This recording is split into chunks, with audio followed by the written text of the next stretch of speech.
எனக்கு அருமையானவர்களே, मेरे प्रिय परमेश्वर के लोगों, இந்த சத்திய வெளிச்ச நிகழ்ச்சிக்கு மறுபடியும் உங்களை அன்போடு सत्य வரவேற்கிறோம். ज्योति की कार्यक्रम में आप सभी लोगों का हम स्वागत करते हैं। இந்த நாளிலும் கர்த்தருடைய ஆவியானவர் நம்மோடு கூட சத்தியத்தை விளக்கி தருவாராக. इस दिन में भी सत्य की आत्मा हमारे साथ सत्य को अच्छे से समझाए। ஆண்டவரை நோக்கி பார்ப்போம். परमेश्वर की ओर हम देखेंगे। நாம் எல்லாரும் ஜெபம் பண்ணுவோம். सभी आंखों को बंद करके प्रार्थना करेंगे। கர்த்தரை நாம் ஆராதிப்போம், परमेश्वर की आराधना करेंगे, வசனத்தை கேட்போம், वचन को सुनेंगे, மறுபடியும் ஆராதிப்போம். उसके बाद फिर से आराधना करेंगे। இப்படி வசனமும் துதியுமாக இந்த நிகழ்ச்சியிலே நாம் உங்களுக்கு வழங்கப் போகிறோம். इस तरह से वचन स्तुति बार बार कर कर हम इस कार्यक्रम में आपको पेश करेंगे। கர்த்தருடைய ஆவியானவர் கிரியை செய்வார். परमेश्वर की आत्मा हमारे साथ क्रिया करे। ஜெபம் பண்ணுவோம். प्रार्थना करेंगे। எங்கள் அன்புள்ள ஆண்டவரே, हमारे प्रिय पिता, இந்த நிகழ்ச்சியை பார்க்கிற ஒவ்வொருவருக்கும் பெரிய நன்மையை தாரும். परमेश्वर इस कार्यक्रम को जो कोई भी देख रहे हैं उनके जीवन में बड़ी भलाई को देना। சத்தியத்தை அறிவீர்கள், सत्य को जानोगे, சத்தியம் உங்களை விடுதலையாக்கும் सत्य तुम्हें छुड़ाएगी என்று சொன்னவர் जिसने कहा है। இன்றைக்கு ஆண்டவரே உம்முடைய வசனத்தின் மூலமாய் எங்களுக்கு ஒரு பெரிய வெளிச்சத்தை தாரும். परमेश्वर इस दिन में आपके इस वचन के द्वारा हमारे जीवन में एक बहुत बड़ी रोशनी को देना। பரிசுத்த ஆவியானவர் நீர் ஆளுகை செய்வீராக. पवित्र आत्मा आप जो है हमारे बीच में अधिकार करना, முழு பொறுப்பெடுத்துக் கொள்ளும். पूरी जिम्मेदारी को आप लेना। பலத்தினாலும் அல்ல, ना ही बल से, பராக்கிரமத்தினாலும் ना அல்ல, ही हमारी शक्ति से, உம்முடைய ஆவியினால் ஆகும். परंतु तुम्हारी आत्मा से होता है। ஆவியானவரே உம்முடைய உதவி பெரிய உதவி. परमेश्वर की आत्मा आपकी जो मदद है सबसे बड़ी मदद है। நீரே சகல சத்தியத்துக்குள்ளும் எங்களை நடத்துகிறவர். परमेश्वर आप हमें सत्य, सारे सत्य में चलाने वाले हो। இந்த நிகழ்ச்சியிலே நடத்தும். इस दिन में हमारे इस कार्यक्रम में हमें चलाना। இயேசுவின் நாமத்தில் பிதாவே, यीशु के नाम में पिता, ஆமென். आमेन। நம்ம ஆண்டவரை நோக்கி பார்ப்போம். परमेश्वर की ओर हम देखेंगे, அவரை நாம் துதிப்போம். परमेश्वर की स्तुति करेंगे। துதிகளின் மத்தியில் அவர் வாசம் செய்கிறார். स्तुतियों के बीच में परमेश्वर विराजमान है, துதிக்கு பாத்திரராய் இருக்கிறார். स्तुति की योग्य है। கரங்களை உயர்த்தி அவரை ஆராதிப்போமா. अपने हाथों को उठाएंगे और परमेश्वर की ओर आराधना அவர் करेंगे। எவ்வளவு நல்லவராய் परमेश्वर இருக்கிறார். कितने अच्छे हैं, அவருக்கு நன்றி பலிகளை நாம் उसको செலுத்துவோம். धन्यवाद कहेंगे। தினந்தோறும் நன்றி சொல்லிக்கொண்டே இருக்க வேண்டும். हर रोज उनको धन्यवाद कहते रहना है। धन्य बलि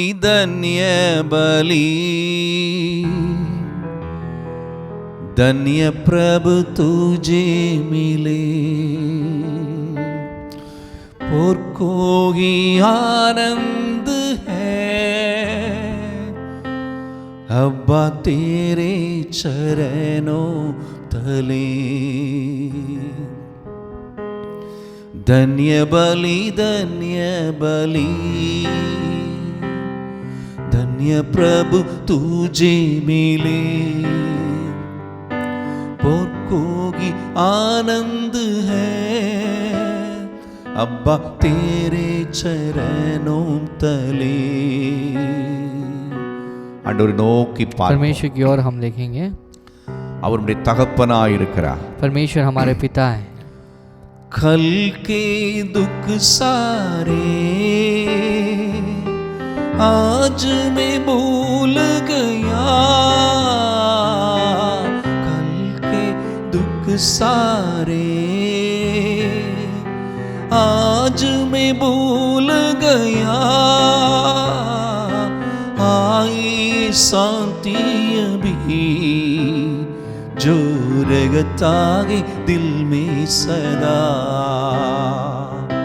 आई शांति अभी जो रहता है दिल में सदा। कोटि कोटि धन्य डडी, कोटि कोटि धन्य डडी, कोटि कोटि धन्य डडी, कोटि कोटि धन्य डडी, कोटि कोटि धन्य डडी, कोटि कोटि धन्य डडी। धन्य बलि धन्य प्रभु तुझे मिले, कोई आनंद है अब्बा तेरे चरणों तले, और कोई आनंद है अब तेरे चरणों तले। थैंक यू धन्यवाद जीसस। पवित्र आत्मा। நன்றியோடு உம்மை துதிக்கிறோம். परमेश्वर आपका धन्यवाद हम करते हैं। பரிசுத்த ஆவியானவரே, पवित्र आत्मा வசனத்தை எங்களுக்கு விளக்கி தருகிறவரே, आप हमें सही से समझाते हो वचन को, வசனத்தின் ஆழத்துக்குள் எங்களை நடத்துகிறவர், वचन की गहराइयों में परमेश्वर हमें चलाते हैं। இந்த நாளிலும் इस दिन में भी சத்தியத்தை விளங்க உதவி सत्य செய்யும். को जानने के लिए और समझने के लिए मदद करना। எல்லாரும் ஆண்டவரை நோக்கி பார். सभी परमेश्वर की ओर हम देखेंगे। எனக்கு அருமையானவர்களே, मेरे प्रिय परमेश्वर के लोगों, போன எபிசோட்லயே நான் சொன்னேன், पिछले एपिसोड में मैंने कहा பாவம் மனிதனுடைய வாழ்க்கையில எவ்வளவு ஒரு மோசமான ஒன்றாயிருக்கிறது. पाप जो है एक इंसान के जीवन में कितना एक बहुत बुरा एक कार्य है। பாவம் ஆதி மனிதன் பாவம் செய்ததினாலே आदि मनुष्य ने जब पाप को किया, इस कारण பாவத்தின் நிமித்தம்தான் மரணம் வந்தது என்பதை நாம் तो அறிந்திருக்கிறோம். यहाँ से हम देख सकते हैं कि पाप के कारण मृत्यु हम इस दुनिया में आई। ஆனால் लेकिन இரண்டாம் ஆதாமாய் இயேசு வந்த பொழுது दूसरी आदम जब यीशु आए அவர் என்ன செய்தார்? तो यीशु ने क्या किया? அவர் நமக்கு அந்த பாவத்தை சிலுவையிலே அவர் கொன்றார் என்று நாம் तो यहाँ பார்க்கிறோம். पर लिखा गया है कि पाप को यीशु मसीह ने क्रूस में मार दिया। அவர் சிலுவையிலே அந்த பாவத்தை அழித்து क्रूस में परमेश्वर ने क्रूस को यानी पाप को मिटाकर பாவத்தை பாவம் என்ற அந்த சட்டத்திலிருந்து நம்மை மீட்டெடுத்தார். पाप नामक उस व्यवस्था से, उसकी अधिकार से परमेश्वर ने हमें छुड़ा लिया। ஆனால் பாவம் என்பது ரெண்டு காரியத்தை சொன்னேன். तो यहाँ पर पाप के बारे में हमने दो हिस्सों में कहा। பெரிய பாவம், அதாவது சின், SIN, பெரிய SIN, அந்த காரியத்தை சொன்னேன். मैंने एक बड़े पाप के बारे में कहा जो अंग्रेजी भाषा में SIN कैपिटल लेटर्स में जो लिखा जाता है। அந்த பாவத்தை அதுதான் ஆதாம் செய்தது. अब इस पाप को आदम ने किया है। அதிலிருந்து उससे के द्वारा பாவங்கள், बहुत सारे अपराध या पाप, அந்த பாவங்களை குறித்து उसके बारे में நான் நிறைய காரியத்தை சொன்னேன். போன வாரத்துல சொன்னேன்.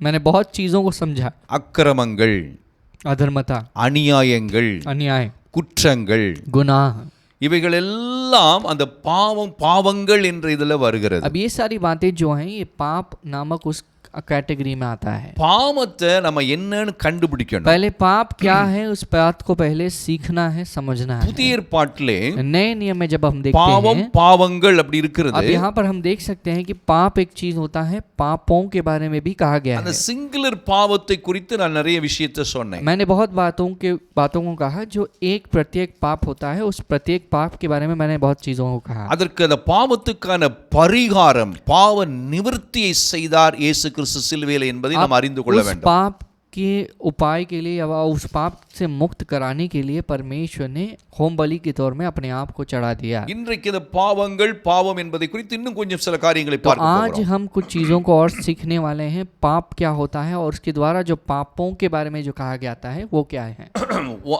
1 யோவானிலே एक यूहन्ना के निबंध में 5ஆம் அதிகாரத்திலே यदि हम 5वें अध्याय में देखेंगे 17ஆம் வசனம் 17वां पद हमसे कहता है, அங்கே சொல்லப்பட்டிருக்கிறது, यहाँ लिखा गया है, அநீதி எல்லாம் பாவம்தான். यहाँ लिखा गया इस प्रकार का अपराध जो है पाप है। இப்ப பாத்தீங்களா, சிங்குலர் பாவத்தை यहाँ பார்க்கிறோம். पर एक पाप के बारे में कहा गया है, அநீதி सब प्रकार का अधर्म था।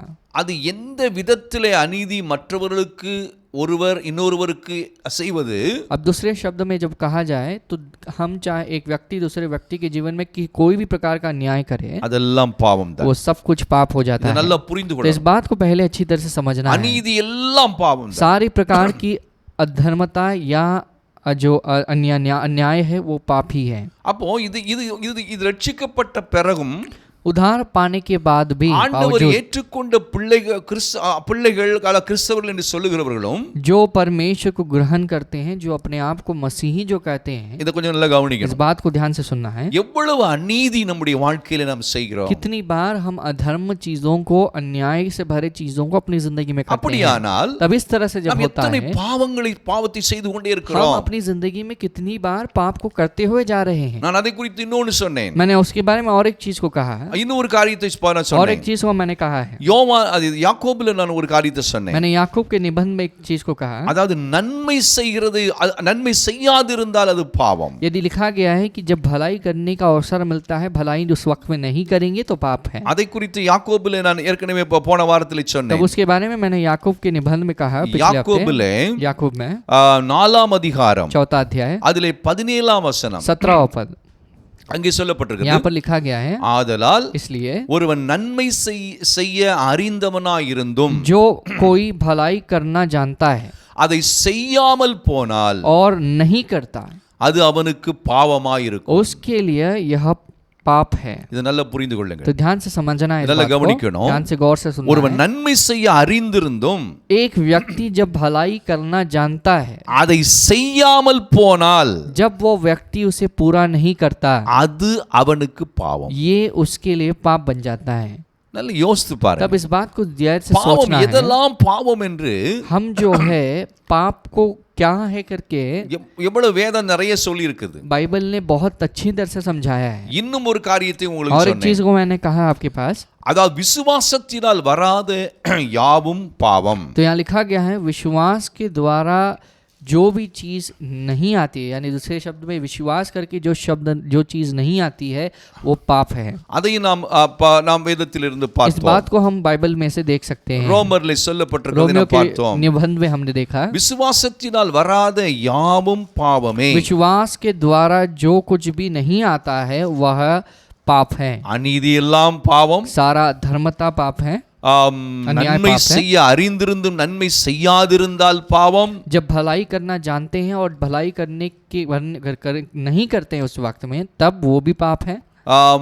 ரோமர் 14 அதிகாரத்தில் 23 வசனம், रोमियो का निबंध 17वां अध्याय 23वां पद, ஒருவன் சமுசயப்படுகிறவனாய் புசித்தால் அவன் விசுவாசம் இல்லாமல் புசிக்கிறபடியினால் ஆக்கினைக்குள்ளாக தீர்க்கப்படுகிறான். तो एक व्यक्ति जब इस प्रकार के भोजन को खाता है, वह विश्वास के बिना इन तरह के भोजन को जो खाता है, इसीलिए वो पापी ठहराया जाता है. பாருங்க, ஒரு சாப்பாட்டு விஷயத்துல கூட अब यहाँ पर एक खाने के बारे में कहा गया है, குற்ற உணர்வோடு சாப்பிட்டால், अगर हम गुनेगार हैं करके समझकर उसे महसूस गुनाह किया है करके महसूस करके जब खाएंगे, இத சாப்பிட்டா ஆண்டவர் நம்மளுக்கு தண்டிச்சுடுவாரோ, இது ஆண்டவருக்கு இது பழைய ஏற்பாட்டில் அப்படி சொல்லி இருக்குதே இப்படி சொல்லி இருக்குதே என்ற குழப்பத்தோடு ஒருவன் இது நான் வெஜிடேரியன் சாப்பிட்டால், अगर कोई कहता है कि हाँ जब मैं इसे खाऊं या ना खाऊं करके शक करके या संदेह के साथ, क्योंकि पुराने नियम में तो मना किया है परमेश्वर ने, नए नियम में मैं खा सकता हूँ नहीं खा सकता हूँ, इस शक के साथ जब वो खाता है அது பாவம். तो वो उसके लिए पाप बन जाता है. அவன் ஆக்கினைக்குள்ளாக தீர்க்கப்படுவான். उसके कारण वह दंड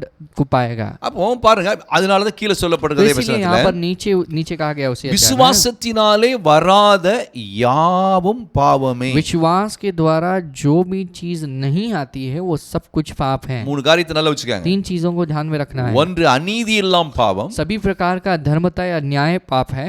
அப்புறமா பாத்தீங்கன்னா நன்மை செய்ய அறிந்திருந்து நன்மை செய்யாதிருந்தால் பாவம். जब भलाई करना जानते हैं, भलाई जब नहीं करते हैं पाप है. விசுவாசத்தினால் வராத யாவும் பாவம். विश्वास के द्वारा जो कुछ नहीं आता है वह पाप है. இது இது இது இது இது ரொம்ப தெளிவா இருக்குது. अब ये तीनों बातें को परमेश्वर ने सही से இவைகள் समझाया. எல்லாமே तब ये सारी जो चीजें हैं, கிறிஸ்தவர்கள் மத்தியிலும் இருக்கிறது. ये सारी चीजें मसीहों के अंदर भी मौजूद हैं. அப்போ நீ யாரை தண்டிக்க போகிறாய்? तब तुम किसे रखकर दंड करोगे? யாரை நியாயம் தீர்க்க போகிறாய்? किसका हम न्याय कर पाएंगे? இன்னும் நிறைய விஷயங்கள் और பைபிள்ல बहुत இருக்குது. सारी चीजों को बाइबल में हम देख இன்னும் सकते ஆண்டவர் हैं. தேவனுடைய ராஜ்யத்துக்குள் நீ பிரவேசிக்க முடியாமல் இருக்கிற சில கிரியைகள், சில கிரியைகளை சொல்லி இருக்கிறார். यहाँ पर परमेश्वर के राज्य के अंदर हम पहुंच नहीं पाएंगे.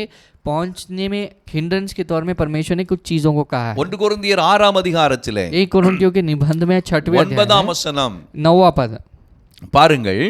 देखिए, அந்த 8 வசனத்துல ஏற்கனவே நான் உங்களுக்கு சொன்னேன். 8वें वचन में मैंने पहले ही कहा दिया, நீங்களே விசுவாசத்தில் இருக்கிற விசுவாசிகளே நீங்கள் அநியாயம் செய்கிறீர்கள். तो वह तुम भाइयों तुम अन्याय करते हो, हानि पहुंचाते हो. அப்ப அநியாயக்காரர் தேவனுடைய ராஜ்யத்தை சுதந்தரிப்பது இல்லை என்று அறியீர்களா? तो यहाँ लिखा गया है कि अन्यायी लोग परमेश्वर के राज्य में के वारिस न होंगे करके लिखा गया है. வஞ்சிக்கப்படாதிருங்கள். आप जो है इसमें फंस न जाना. அப்படி சொல்லிட்டு धोखा न அந்த खाओ. 9 வசனத்துல சொல்றார். 9वें पद में कहते हैं, அநியாயக்காரர் जो अन्याय करते हैं. யாருக்காவது அநியாயம் செய்தால், अगर हम किसी के विरुद्ध में अन्याय करते हैं, அவங்க எவ்வளவுதான் நீங்க சபைக்கு போனாலும் சரி, ஜெபம் பண்ணாலும் சரி, என்ன நீ காணிக்க கொடுத்தாலும் சரி, நீ தேவனுடைய ராஜ்யத்துக்குள்ள போக முடியாதுன்னு பைபிள் சொல்லுது. तो तुम चाहे या अन्याय करके पाप कर लो, दान दे दो, आप प्रार्थना करो, लेकिन आप परमेश्वर के राज्य को स्वतंत्र नहीं कर पाएंगे, यह वचन कहता है। அப்போ அப்போ வந்து கிறிஸ்தவ வட்டாரத்துல இதெல்லாம் எவ்வளவு எவ்வளவு இருக்குது, எவ்வளவு तब அநியாயம் हमारे இருக்குது. मसीही इस सर्कल में यदि हम देखेंगे तो कितने दूर तक ये सारी चीजें मौजूद हैं। ஒரு சின்ன உதாரணம் சொல்றேன். एक छोटी सी बात को कहूंगा, ஒரு ஊழியக்காரன் வளர்ந்தாலே அவனுடைய ஊழியத்தை கெடுப்பதற்கு எந்த விதத்திலெல்லாம் அநியாயம் செய்கிறீர்கள், சில செய்கிறாங்க. तो एक जब सेवक बढ़ता है तो उसके विरुद्ध में उसकी कामों को मिटाने के लिए कितने लोग उठ के आते हैं। இது இது இது எவ்வளவு காரியம் எவ்வளவு நடக்குது எங்க கிறிஸ்தவ வட்டாரத்துல. आज मसीह सर्कल में ये सारी चीजें बहुत रूप से होता அப்ப है। இந்த வசனம் என்ன சொல்லுது? तब ये वचन क्या कहता है? அநியாயக்காரர் अन्याय தேவனுடைய करने ராஜ்யத்தில் वाले பிரவேசிக்க முடியாது. परमेश्वर के वारिस नहीं हो सकते, परमेश्वर के राज्य में प्रवेश नहीं कर இந்த पाएंगे। வருகிற நாட்கள் தேவனுடைய ராஜ்யம் எங்க இருக்குது, எப்படி, அதெல்லாம் உங்களுக்கு டீச் பண்றேன். आने वाले दिनों में परमेश्वर का राज्य किधर है, उन सब चीजों को मैं समझा कर कहूंगा। அப்போ तभी இது என்ன சொல்ல போறேன்? क्या कहोगे इसके लिए? இத கீழே சொல்லிட்டு नीचे कहकर அப்புறமா उसके बाद வேசி மார்க்கத்தார், यहाँ पर लिखा गया है जो वेशीगामी है, जो விக்கிரகாராதனைக்காரர், मूर्ति पूजक है, விபச்சாரக்காரர், जो है व्यभिचार करते சுய हैं, புணர்ச்சிக்காரர், ஆண் புணர்ச்சிக்கான திருடர், तो जो लुचते हैं, जो पुरुषगामी हैं, திருடர், चोर जो हैं, பொருளாசைக்காரர், जो लोभी हैं,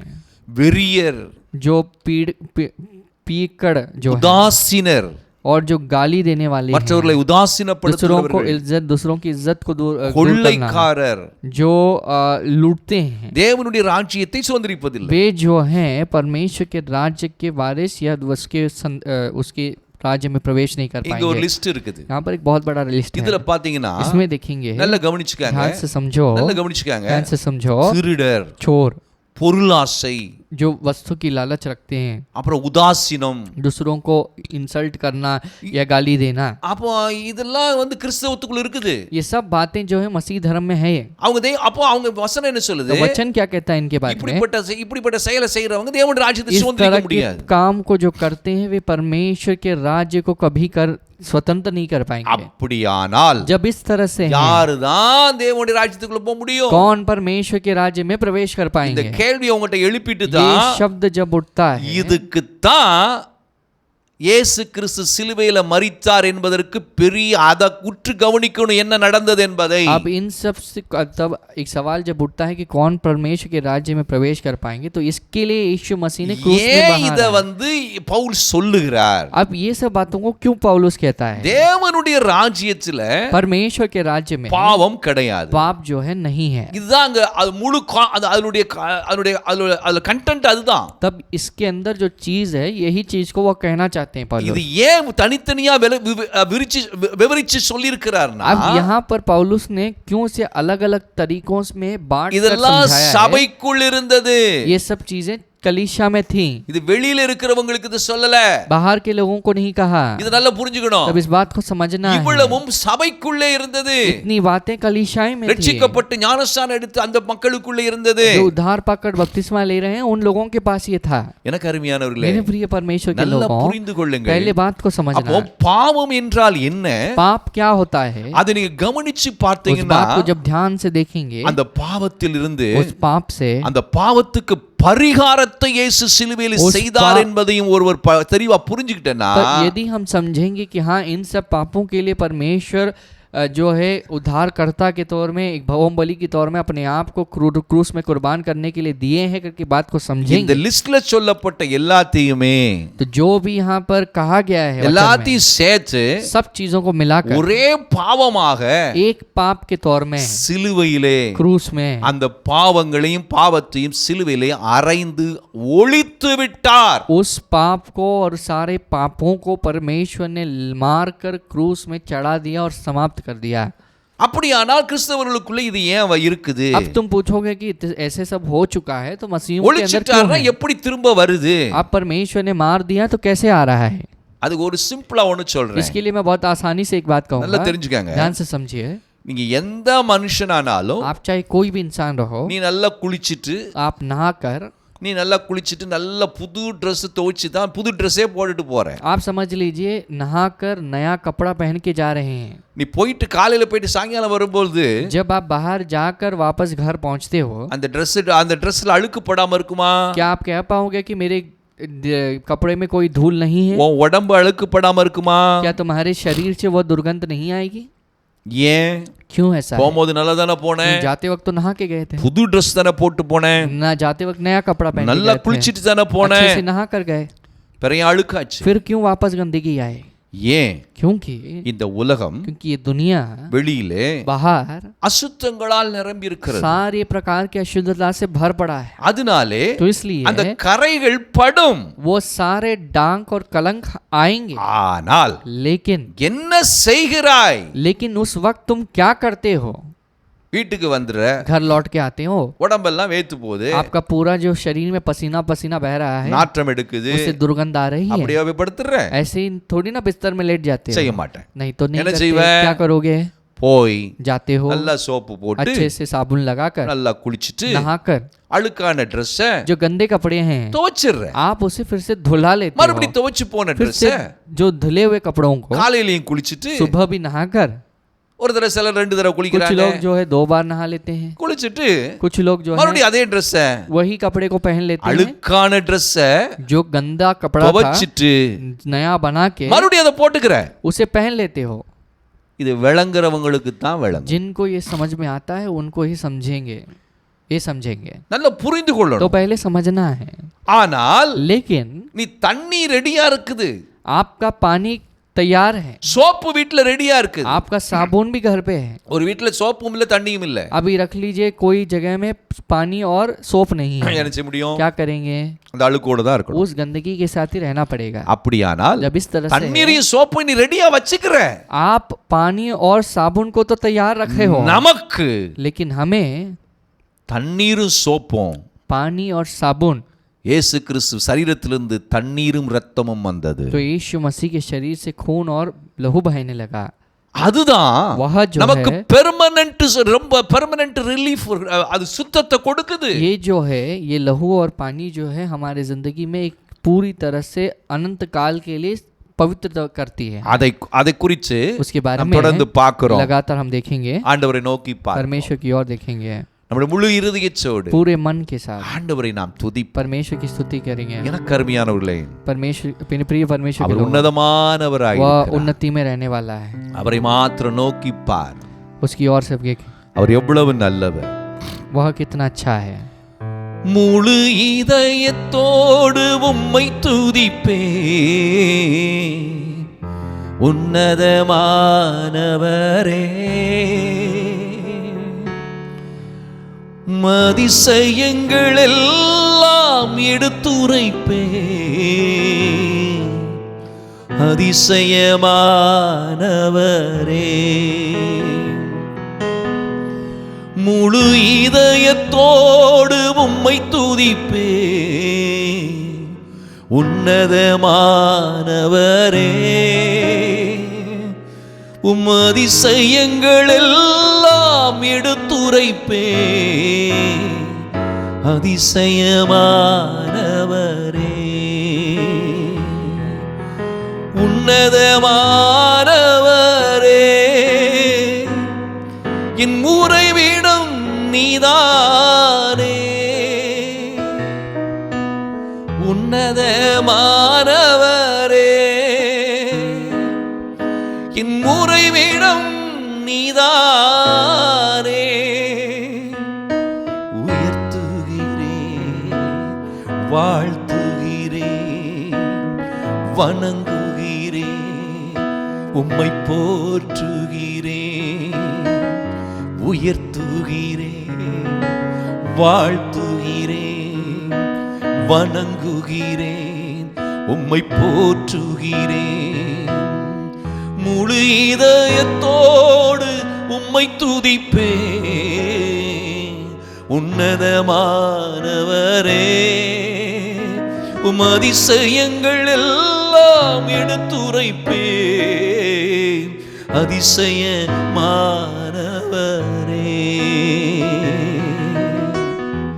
எத்தனை அதிசயமான ஒரு ஆண்டவர் நமக்கு. कितने आश्चर्यचकित परमेश्वर हमारे पास है। எனக்கு அருமையானவர்களே, मेरे प्रिय परमेश्वर के लोगों, அவரை நாம் கனப்படுத்தும் பொழுது जब हम उसका कद्र करते हैं, அவர் நமக்கு அவருடைய சத்தியத்தை அவர் சத்தியத்தின் வெளிச்சத்திலே நம்மை நடத்துவார். परमेश्वर अपनी सत्य की ज्योति में हमें चलाते हैं. முழு இதயத்தோடு அவரை தேடுங்க. जब हम पूरी मन के साथ उसे ढूंढते हैं, வசனத்தை பார்ப்போம். वचन को हम देखेंगे. எனக்கு அருமையானவர்களே, मेरे प्रिय परमेश्वर நான் के சொல்லுகிற लोगों, சத்தியத்தை கவனித்துக் मैं जो கொள்ளுங்கள். सत्य को कह रहा हूँ उसे ध्यान இயேசு दीजिए. கிறிஸ்து यीशु मसीह, அவருடைய ரத்தம் यीशु मसीह का நமக்கு लहू சகல பாவங்களை நீக்கி सारे पापों को दूर करके நம்மை சுத்திகரிக்கும். हमें शुद्ध करती है. இதுதான் உண்மை. ये सच्चाई है. இதை நல்லா புரிந்து इस கொள்ளுங்கள். बात को समझना है.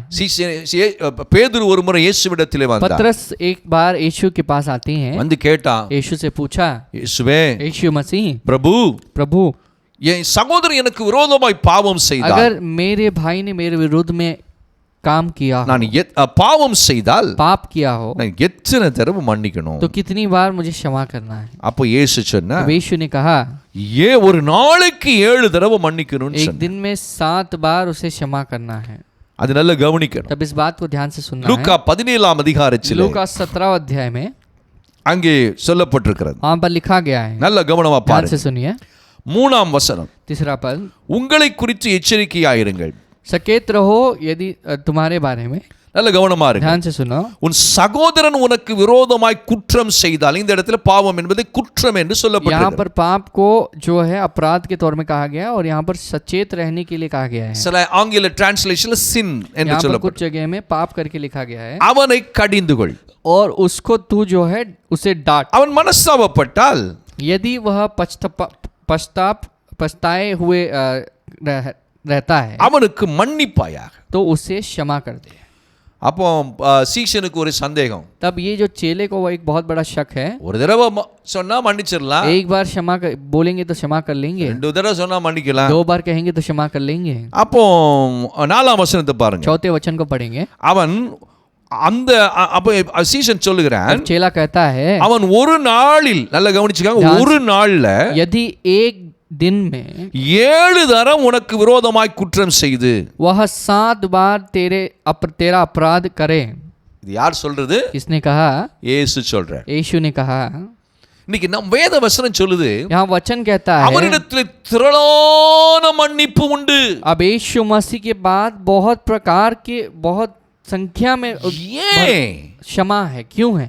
பாவத்தை அவர் சிலுவையிலே கொன்று விட்டார். क्योंकि पाप को यीशु ने क्रूस में चढ़ा दिया. பாவத்தை வைத்து ஒரு மனிதனை பிசாசு குற்றப்படுத்த முடியாது. पाप को रख के एक इंसान को शैतान गुनहगार या अपराधी ठहरा नहीं सकता है. பாவத்தை வைத்து ஒரு மனுஷனை நரகத்துக்கு பிசாசு கொண்டு போக முடியாது. पाप को रख के एक इंसान को नरक में शैतान ले जा नहीं सकता है. அவர் நமக்கு நித்திய மன்னிப்பை உண்டு பண்ணி வைத்திருக்கிறார். परमेश्वर ने हमारे लिए एक अनंत काल के लिए क्षमा को उत्पन्न करके रखा அப்ப है. நீங்க கேட்கலாம், आप पूछ सकते हो, அப்ப பாவம் செஞ்சிட்டே இருக்கலாமா? तो क्या हम पाप करते रह सकते हैं? தேவனால் பிறந்தவன் जो परमेश्वर के द्वारा उत्पन्न होता है, பாவம் செய்ய. वो परमेश्वर से जब है वो पाप नहीं करता है. பாவம் என்றால் என்னன்னு தெரிஞ்சா पाप क्या है समझेंगे, அவன் பாவம் செய்ய மாட்டான். वो पाप नहीं करेगा. நீ நினைக்கிற மாதிரி பாவம் இல்ல.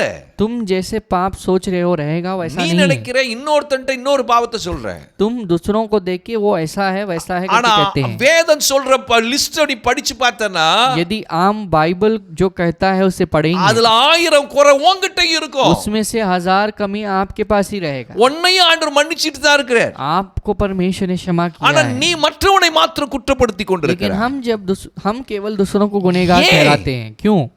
இந்த உலகத்தில் இருக்கிற வரைக்கும் जब तक दुनिया में हो கரைகள் பட முடியும். आप जो है कलंक को कलंक पा ஆனால் सकते हो. लेकिन அழுக்குப்பட்ட சரீரத்தை நீ எப்படி வந்து கழுவிக் கொள்ளுகிறாயோ, जैसे तुम अपने दुर्गंध से हुई जो पसीना से बहने वाली अपने शरीर को धो அப்படி लेते हो, இயேசுவின் இரத்தத்துக்குள் வந்து உன்னை கழுவிக் கொள்வது எப்படி என்று தெரிந்திருக்க வேண்டும். அதுதான் சத்தியம். तो यीशु मसीह के अंदर फिर से आकर किस प्रकार से अपने आप को शुद्ध करना है, ये बात को जो समझना होता है, ये सत्य है. குற்ற உணர்வோடு ஆண்டவரை விட்டு விலகி விடக் கூடாது.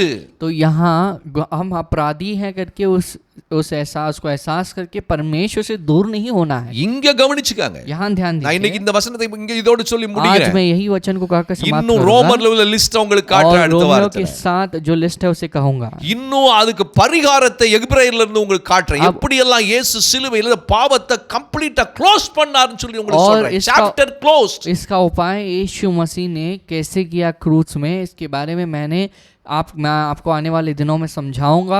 और इस कार्य को परमेश्वर ने अनंत काल के लिए इसे समाप्त நீ किया। சத்தியத்தை தெளிவா படிச்சனா जब हम सत्य को सही तरह से पढ़ेंगे, பாவம் மரணம் என்ற அந்த லாவை தன்னுடைய மரணத்தினால் அழித்து நமக்கு நித்திய ஜீவனை அவர் சிலுவையிலே சம்பாத்தியம் பண்ணி விட்டார். तो पाप श्राप करके पाप और मृत्यु का जो व्यवस्था है, उस व्यवस्था को परमेश्वर अपनी मृत्यु से जीत कर हमें अनंत जीवन की व्यवस्था में लाया है और पूरी तरह से पाप से मुक्त किया है। இங்க வசனத்தை மட்டும் பாருங்க. इस वचन को पढ़ेंगे हम। இத மட்டும் நான் உங்களுக்கு சொல்லிட்டு इसे कहकर இன்னைக்கு நம்ம முடிக்க போறோம். आज हम समाप्त करेंगे। பாருங்க 17ஆம் அதிகாரம் லூக்கால 17वां अध्याय लूका निबंध में அந்த குற்றம் செய்கிறானே वो जो गुनाह करता அவன் है ஒரே நாளில் वह एक ही दिन में। இயேசு சொல்லிருக்கான் ஒரு நாளைக்கு ஒரு தடவை தான் பாவம் செய்ய முடியும். यीशु मसीह ने कहा कि இங்கே என்ன சொல்லுகிறார்? यहाँ पर क्या कहते हैं यीशु அப்ப ने? இயேசுவை விட நீ மிஞ்சின நீதிமானா இருக்கிறாயோ? तो क्या हम यीशु से अधिक बहुत बड़े जो है धार्मिक हैं? அதான் நம்ம ஊர்ல ஒரு பழமொழி तो சொல்லுவாங்க. इसीलिए हमारे गांव में एक जो है एक कहावत कहते हैं, கடவுள் கொடை கொடுத்தாலும் பூசாரி கொடை கொடுக்க மாட்டானா. अगर भगवान हमें छतरी दे लेकिन पूजारी कभी जो पूजा का पुजारी जो है वो कभी छतरी नहीं देगा अपने। கடவுள் ஒருவனை ஆசீர்வதிக்க நினைச்சாலும் பூசாரி அதை ஆசீர்வதிக்க விட மாட்டான். तो इसका मतलब यह है कि भगवान एक इंसान को आशीष करने की इच्छा रखे लेकिन वह पुजारी जो है वो करने नहीं देगा। ஏன் ஆண்டவர் மன்னிச்சாலும் परमेश्वर चाहे हमें क्षमा இவங்க करे மன்னிக்க மாட்டாங்க. लेकिन हम क्षमा नहीं करेंगे। இதுதான் இன்னைக்கு உலகத்துல கிறிஸ்தவத்துல நடந்துட்டு இருக்கு. मसीह धर्म में ये होता है। 4ஆம் வசனம். चौथा पद, அவன் ஒரு நாளில் वह एक दिन में, நல்லா கவனிச்சுக்கங்க, एक दिन भर 7 தரம் உனக்கு விரோதமாய் குற்றம் वह செய்தாலும் 7 बार तेरा अपराध करे, 7 தரமும் உன்னிடத்தில் வந்து 7 बार तेरे पास நான் மனஸ்தாபப்படுகிறேன் என்று फिर சொன்னால் आकर कहे कि मैं पछताता हूँ, அவனுக்கு நீ மன்னிப்பாயா. तो उसे क्षमा कर। நம்ம மனுஷனையே हम इंसान को நமக்கு விரோதமாய் பாவம் செய்து குற்றம் செய்து அநியாயம் செய்து அக்கிரமம் செய்தவர்களை ஒரே நாள்ல 7 தடவை பண்ணாலும் 7 தடவை 7 என்றால் பூரணம் என்று அர்த்தம். तो यहाँ पर हम इंसान को देखकर यदि कोई 7 बार तुम्हें क्षमा करने के लिए कहता है तो क्षमा कर जो कहते हैं, और 7 यानी पूर्णता है। நம்மள மட்டும் மன்னிக்க சொல்லிட்டு हमें क्षमा करने के लिए அவர் மன்னிக்காம இருப்பாராயா? क्या परमेश्वर खुद क्षमा नहीं அவர் करेंगे? மன்னிப்பதற்கு தயவு பெருத்தவர் என்று வேதம் तो சொல்லுகிறது. परमेश्वर यहाँ कहा, परमेश्वर कहते हैं कि क्षमा करने के लिए दयालु है। பாவத்தை வச்சு யாரையும் குற்றப்படுத்தாதே, पाप को रख के किसी को गुनहगार मत ठहराना, அவனுக்கு உதவி செய். उसको मदद करना, அவன் அதிலிருந்து மீண்டு வருவதற்கு உன்னுடைய அன்பினால் அவனை தூக்கி விடுவதற்கு பார். और अब उससे बाहर आने के लिए अपने प्रेम को दिखाना और उसे आप चीयर अप करना और उसे उठाना। ஒருத்தன் விழுந்துட்டாயா, अगर कोई गिर गया है என்ன செய்யணும்? क्या करना है? பரவாயில்ல, कोई बात नहीं, எழுந்துரு, उठना फिर से। நான் உனக்கு உதவி मैं செய்யறேன், तुम्हारी मदद करता உன் हूँ, கூட நான் உன்னை तुम्हारे साथ அதுதான் அன்பு. मैं देता हूँ, ये प्रेम है। அதுதான் சிலுவையிலே இயேசு इस செய்தார். बात को यीशु मसीह ने क्रूस में किया விழுந்துட்டியா? है। गिर गए, பத்தியா ஆண்டவர் உன்னை தண்டிச்சார், देखा, பத்தியா परमेश्वर ने तो मार दिया நீ है। செஞ்ச பாவத்துக்கு தண்டனை. तुमने जो पाप किया उसके लिए दंड है। இதற்கெல்லாம் இந்த வசனத்தோடு ஒப்பிட்டு பார், நீ செய்கிறதற்கும் நீ பிரசங்கிக்கிறதுக்கும் நீ சொல்லுகிறதுக்கும் எவ்வளவு வித்தியாசம் இருக்கிறது என்று பார். तुम जो संदेश देते हो, जो तुम कहते हो और जो करते हो, इन दोनों के बीच में कितना अंतर है इसे देखना है।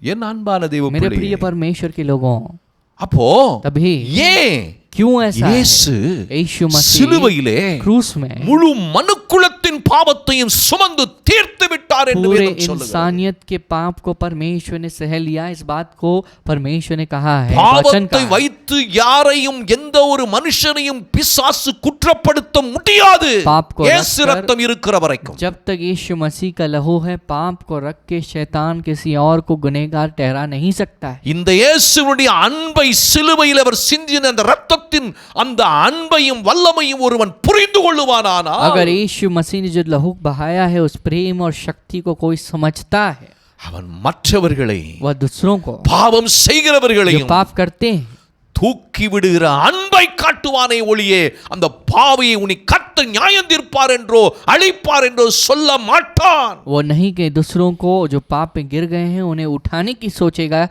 वह उनको गिराने के लिए और परमेश्वर तुम्हें मिटा देंगे करके कहने में आगे बढ़ने के लिए नहीं जाएगा। இயேசு சொன்னார், यीशु ने कहा, நான் உலகத்தை நியாயம் தீர்க்க வரவில்லை, मैंने तो दुनिया का न्याय करने नहीं आया हूँ, பாவத்திலிருந்து மனம் திரும்புவதற்கு அழைக்க வந்தேன் என்று யோவான் पाप से சொல்லுகிறார். उनसे मुक्त எவ்வளவு कराने के लिए அருமையான வார்த்தை தெரியுமா? और छुटकारा देने के लिए मैं அவர்கள் बुलाया திரும்பி हूँ। வர வேண்டும் என்பதற்கு அழைக்க வந்தேன் என்று சொல்லுகிறார். तो यहाँ पर यूहन्ना में कहा गया कि वो वापस मेरे पास आए, बुलावट देने आया हूँ, बुलाने के लिए இதுதான் आया हूँ। இயேசுவினுடைய तो அன்பு. ये परमेश्वर यीशु का प्रेम இதுக்கு है, அவர் சிலுவையிலே इसके மரித்தார். लिए यीशु क्रूस में ஒரு कुर्बान हुए। மனிதனையும் பிசாசு பாவத்தை வைத்து அவனை அழித்து விடக் கூடாது என்பதற்காக कोई भी इंसान को पाप को रख के न मिटाए इसलिए। இந்த நற்செய்தியை நீ உலகத்துக்கு நீ கிறிஸ்தவம் கொண்டு போகவில்லை. तो इस उद्धार को मसीह धर्म ले नहीं जाता है, வேற எதையோ பாரம்பரியத்தையும் மதச்சடங்குகளையும் கொண்டு போய் அங்கே பாவிகள் என்று குற்றம் தீர்க்கிற ஊழியத்தை செய்து கொண்டிருக்கிறது. कोई और पाप को कहकर वे पापी हैं करके उनको गुनहगार ठहराने की सेवा करती है। ஆண்டவரை நோக்கி பார். परमेश्वर की ओर देखेंगे, உன் வாழ்க்கையில் இது வேண்டாம். अपनी जिंदगी में ये नहीं ஒருவனை चाहिए। தூக்கி விடுவதுதான் ஊழியம். एक को उठाना जो है सेवा है, அவன் எத்தனை முறை वो விழுந்தாலும் चाहे कितनी भी बार गिरे, அவனை தூக்கி விடுவதுதான் उसको जो उठाना जो होता है நம்முடைய வேலை. हमारा काम है।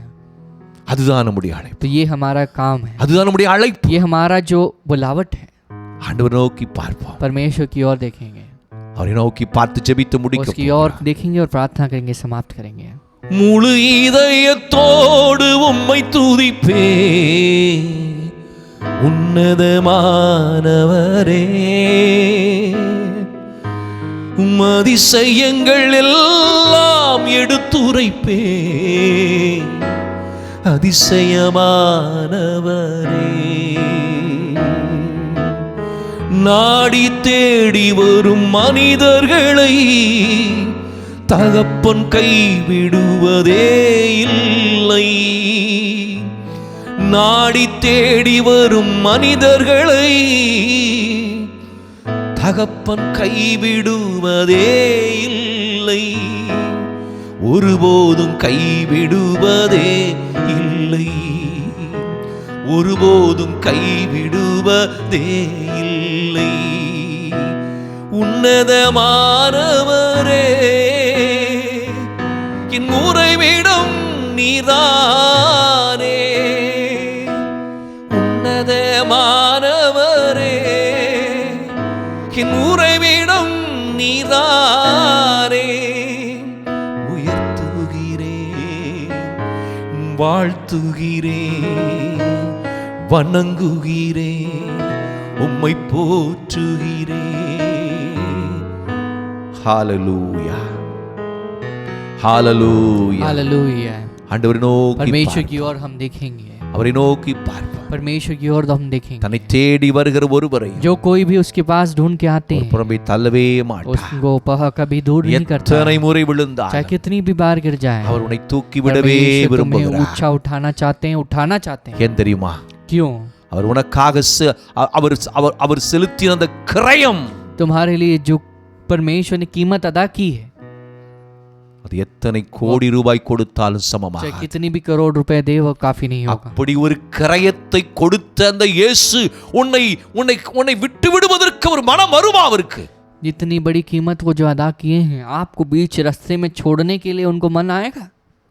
உன்னை எப்படியாவது தூக்கி நிறுத்தவே விரும்புகிறார். परमेश्वर कैसे तो तुम्हें उठाना चाहते हैं। ஆகவேதான் तो इसलिए இந்த புதிய ஏற்பாட்டிலே ஒரே ஒரு பாவம், பெரிய பாவம், तो इस नए नियम में सबसे बड़ा एक पाप है, குற்ற உணர்வு என்ற, அதுதான் பெரிய பாவம். जो गुनहगार हैं करके जो महसूस करते हैं। இந்த குற்ற உணர்வை உனக்குள்ளே சாத்தான் கொண்டு வந்து விட்டால் உன்னை ஆண்டவரை விட்டு துரிதமாய் பிரித்தெடுத்து விடுவான். अगर तुम गुनहगार हो और अपराधी हो करके एक कॉम्प्लेक्स जब तुम्हारे अंदर आता है और ऐसा महसूस करते हैं, तो शैतान तुम्हें परमेश्वर से अलग कर देता है। அதுதான் பிசாசின் தந்திரம். ये शैतान का चाल है।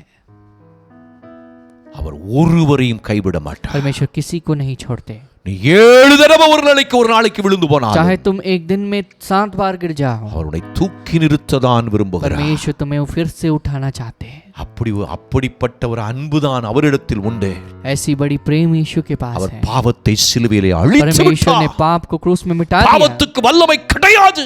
तो परमेश्वर पाप को सामर्थ नहीं है। இதுதான் இதனுடைய உண்மை. ये सच्चाई है। ஜெபம் பண்ணுவோமா? प्रार्थना करेंगे ஆண்டவரை நோக்கி பா. परमेश्वर की ओर। ஒருவேளை குற்ற உணர்வோடு ஆண்டவரை விட்டு தூரம் போக நீ நினைக்கிறாயோ? आप गुनहगार हो करके महसूस करके परमेश्वर से दूर होना चाहते हैं? ஐயோ என்னால் ஆண்டவருக்காக வாழ முடியாது என்று நினைக்கிறாயோ? आप सोच रहे हो कि क्या मैं परमेश्वर के लिए जी पाऊंगा? சோர்ந்து போகாதே சகோதரனே. मेरे भाई निराश न होना। சோர்ந்து போகாதே வாலிபனே வாலிப பிள்ளையே. हे मेरे जवान लड़के लड़कियां உன்னை निराश न தூக்கி होना। நிறுத்த அவர் விரும்புகிறார். परमेश्वर तुम्हें ऊंचा उठाना அவர் உன்னை चाहते हैं। கைவிடவே மாட்டார். तुम्हें फिर से उठाना चाहते சோர்ந்து हैं। போகாதே ஊழியக்காரனே. नहीं छोड़ेंगे और तुम सेवक कभी निराश न होना। அவர் உன்னை கைவிடவே மாட்டார். परमेश्वर तुम्हें नहीं छोड़ेंगे। இதுதான் உண்மை. ये सच्चाई है। இதுதான் சத்தியம். ये सत्य है। ஜெபம் பண்ணுவோம். पर प्रार्थना करेंगे அப்பான்னு கூப்பிடு. पिता करके बुलाना। அவரை விட்டு அவரை மட்டும் சந்தேகப்படாதே. परमेश्वर के ऊपर कभी शक मत அவரை करना। விட்டு தூரம் போக நினைக்கவே நினைக்காதே. से दूर होने के लिए मत सोचना। அவர் ஒருபோதும் கைவிட மாட்டார். परमेश्वर कभी तुम्हारे हाथ को नहीं छोड़ेगा। ஜெபம் பண்ணுவோம். प्रार्थना करेंगे। எங்கள் அன்புள்ள ஆண்டவரே, मेरे प्रिय पिता, நான் உன்னை விட்டு விலகுவதும் இல்லை, तुमसे मैं कभी, आपने कहा है कि मैं उन्हें तुझे छोड़ूंगा नहीं கைவிடுவதும் இல்லை और ना ही तुझे त्यागूंगा। என்று சொல்லியிருக்கிறேன். आपने कहा है எங்களுக்கு பலன் தருகிறீர். आप हमें बल देते हो, எனக்கு கிருபை தருகிறீர் आप ஆண்டவரே. हमें अनुग्रह देते हो।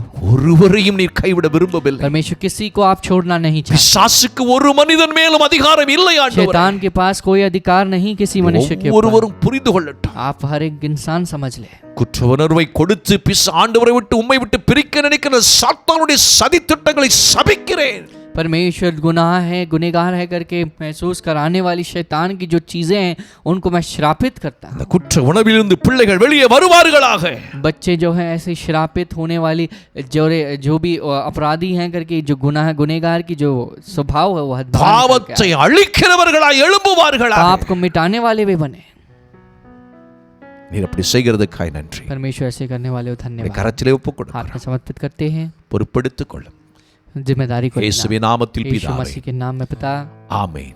आमेन। ஆமென். आमेन। என் ஆத்துமாவே கர்த்தரை मेरे मन ஸ்தோத்திரி. परमेश्वर का धन्य कर। என் முழு உள்ளமே பரிசுத்த நாமத்தை ஸ்தோத்திரி. मेरे पूरे मन परमेश्वर का धन्य कर। என் ஆத்துமாவே கர்த்தரை ஸ்தோத்திரி. हे मेरे मन परमेश्वर का धन्य அவர் कर। செய்த சகல உபகாரங்களையும் மறவாதே. उसके सारे उपकारों को न भूलना। ஆமென். आमेन। God bless you. परमेश्वर तुम्हें आशीष மறுபடியும் करेंगे உங்களை சந்திக்கும் வரை आपसे मुलाकात करने तक। உடைய கிருபை உங்களோடு उसकी இருப்பதாக. अनुग्रह तुम्हारे साथ।